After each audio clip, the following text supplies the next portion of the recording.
দেখে মনে হতে পারে অভিজাত কোনো হোটেল। রয়েছে ডিলাক্স কাপল bed, twin bed, triple family bed, triple single bed, 4 single bed সুবিধা।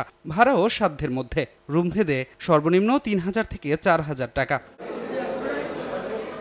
না, অভিজাত হোটেল নয়, এ হলো আইনজীবীদের জন্য বিশেষ সুবিধা সম্বলিত রেস্ট হাউস। বার কাউন্সিলের ৩টি ফ্লোরে করা হয়েছে এই ব্যবস্থা। ১২, ১৪ এবং ১৫ তলা। ৪২টি রুমে রয়েছে ৯০টি বেড।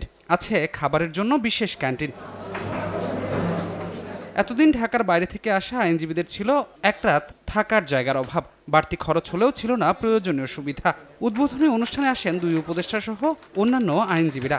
বলেন, এর মাধ্যমে পূরণ হয়েছে আইনজীবীদের দীর্ঘদিনের প্রত্যাশা।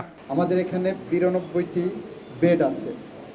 ৮০,০০০ আইনজীবী সারা বাংলাদেশের থেকে এসে ৯২টা বেড আমাদের জন্য খুবই কম। তারপরেও আমরা চেষ্টা করছি তাদেরকে খুব স্বল্প পয়সায় অ্যাকোমোডেশনের ব্যবস্থা করতে। দীর্ঘদিন ধরে বিল্ডিংটা হয়ে আছে, কিন্তু এটা হয় না বলে চালু হয় না বলে আমরা এই উদ্যোগটা গ্রহণ করেছি। সেখানে কোনো ব্যক্তি কারো পছন্দ অপছন্দের কোনো বিষয় নাই, সম্পূর্ণ স্বচ্ছতার ভিত্তিতে ওপেন টেন্ডারের মাধ্যমে এই কাজটি দেওয়া হয়েছে। আমি সবচেয়ে খুশি হব যদি আমি দেখতে পারি যে আপনাদের নেতৃত্বে আইন পেশার ক্ষেত্রে অ্যাকাউন্টেবিলিটি এবং উৎকর্ষতা অনেক বেশি বৃদ্ধি পেয়েছে। আমরা আশা করছি বিচার ব্যবস্থা আজকে বাংলাদেশের জনগণের ন্যায় বিচার প্রতিষ্ঠার জন্য কাজ করবে এবং তার অন্যতম গুরুত্বপূর্ণ ভূমিকা পালন করে স্বাধীন এবং যোগ্য আইনজীবীরা।